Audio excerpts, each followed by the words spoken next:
उसका पति राजा क्षयर्ष उसके रहस्य को नहीं जानता था। एस्तेर यहूदी थी। एस्तेर का रिश्तेदार मोर्दकै महल में कार्य करता था और उसकी देखभाल भी करता था। और हामान ने एक बड़े इनाम को प्राप्त किया। वो बहुत घमंडी था। मोर्दकै के सिवा हर कोई उसके आगे सिर झुकाते थे। हामान अपमानित हुआ। उसने मोर्दकै और सभी यहूदियों को मारने की प्रतिज्ञा की। क्षयर्ष को बताया कि यहूदी खतरनाक थे और उन्हें मारना चाहिए। क्षयर्ष सहमत हो गया और उन्हें मारने की एक योजना बनाई। मोर्दकै डर गया था और रानी एस्तेर को ये संदेश भेजा।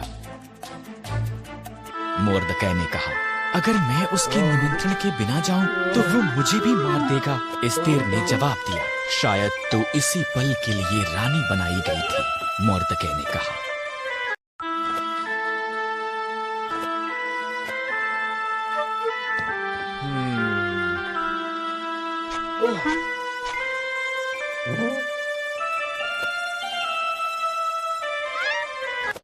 के साथ ये प्रयास करने के लिए सहमत हुई। वो सिंहासन के कमरे में गई। राजा क्षयर्ष उसकी सुंदरता से चकित हुआ और उसे अंदर निमंत्रण दिया। क्या हम हामान के साथ रात का खाना खा सकते हैं? उसने पूछा।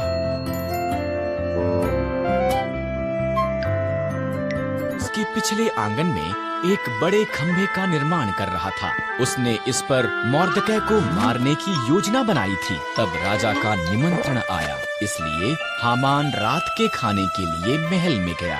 मुझे और मेरे लोगों यहूदियों को मारना चाहता है, एस्तेर ने राजा क्षयर्ष को बताया। कौन ऐसी बात करेगा?